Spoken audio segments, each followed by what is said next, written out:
안녕하세요. 자팍다식 채널입니다.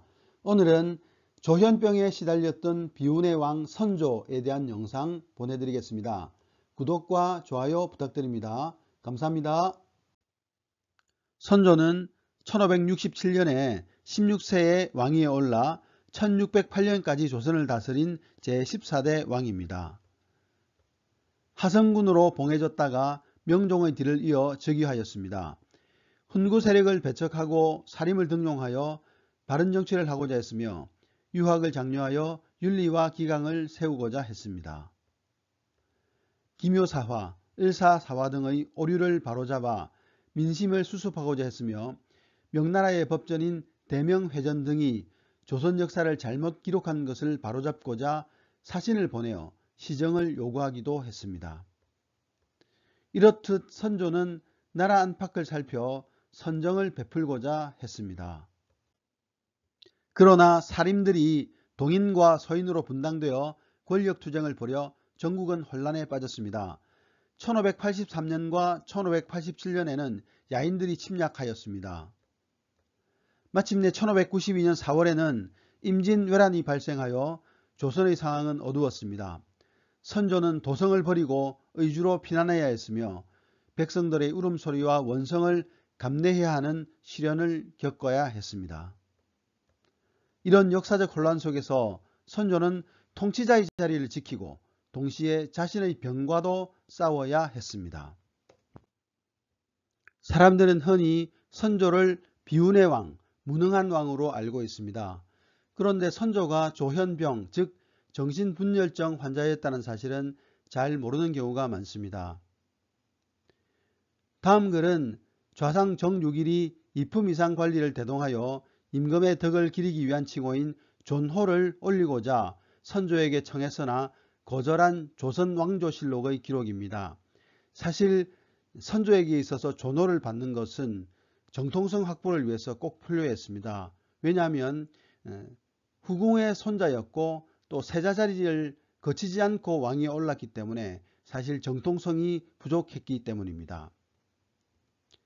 나는 본시 심질이 있어 때없이 발작하는데 지금 걱정과 병이 겹치고 있으며 성격 또한 소졸하여 잡다한 일을 멀리한 지 오래다.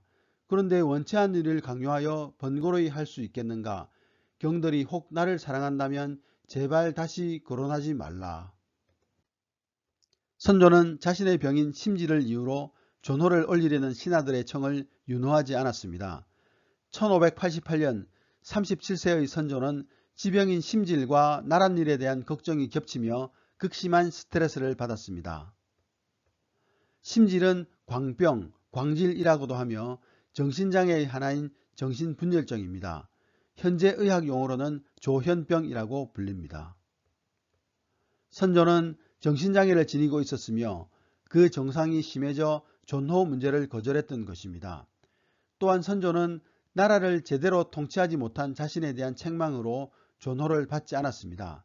그러나 신하들의 청은 여러 번 계속되었습니다.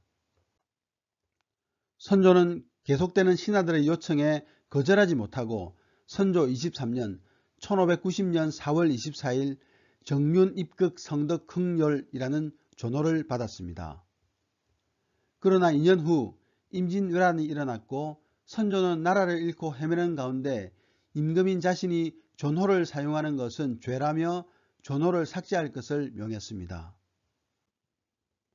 통치자로서 늘 고뇌해야 했던 선조는 더 이상 심지를 참기가 힘들었습니다. 선조는 임진왜란으로 막대한 정신적 스트레스를 받았고 그것은 그의 정신장애를 심화시켰습니다. 선조는 왕위에서 물러나고자 결심하고 다음과 같이 말합니다.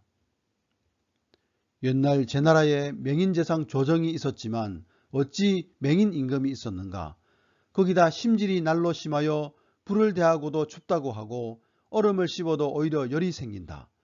때로는 소리를 지르며 미친 듯 달리며 혼미하여 동서를 구별하지 못해 모시는 자들이 아연실색하는데 유독 경들만 모르고 있는 것이다. 병 가운데 한 가지만 있어도 백성 위에 군림할 수가 없는데 몇 가지가 겸해 있고 허다한 죄악을 지은 자이다. 내가 하루를 더 왕위에 있으면 백성들이 하루를 더 걱정하게 된다. 임진왜란을 겪으며 정신적인 고뇌와 스트레스로 정신장애가 악화된 선조는 선위의 뜻을 밝혔습니다.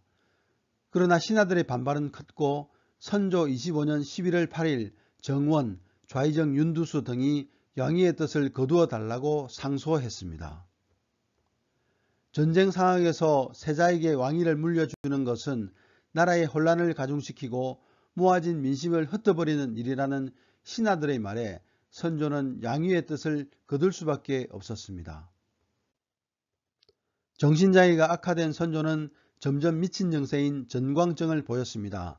앞뒤가 맞지 않는 말이나 행동, 큰 소리를 지르는 등의 과격한 행동, 판단력 상실 등의 행동을 보였습니다.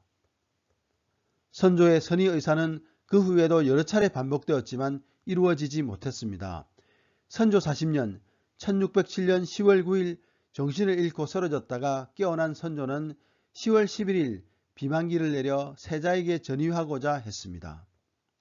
그러나 당파 싸움과 영창대군, 광해군, 이들을 둘러싼 권력 간의 팽팽한 대결은 이를 허용치 않았습니다. 결국 선조 41년 1608년 2월 1일 선조는 세상을 떠나게 됩니다. 선조를 일컬어 후세는 비운의 왕이라고 칭합니다. 어진 군왕을 꿈꾸던 선조였으나 당정의 중심이기도 했고 피해자이기도 했습니다. 임진왜란이라는 전란의 속수무책이었던 무능한 왕이었습니다. 그 까닭에 백성의 고통은 컸고 인구의 3분의 1을 잃었습니다. 그러나 후세 사람들은 알지 못했습니다. 그에게 정신장애가 있었고 선조 스스로 마음의 병이라고 칭했던 정신장애를 끌어안고 통치자로서 소임을 다하고자 했던 왕이라는 사실을 말입니다. 병이 심해지자 나라를 망칠까 스스로 물러나고자 했던 왕이었고 반평생을 정신장애로 고생하면서도 평생 조선을 보듬고자 했던 왕이었습니다. 비록 비운의 왕이지만 선조가 한 사람으로서 참아낸 장애는 그의 삶을 새로운 시각으로 볼 수 있게 합니다. 모든 정치 지도자는 잘한 점도 있고 못한 점도 있게 마련입니다. 선조를 한 인간의 관점으로 바라볼 때 새로운 인식이 생길 수도 있겠다는 생각이 듭니다. 오늘의 참고도서는 한국장애인사라는 책이었습니다. 감사합니다.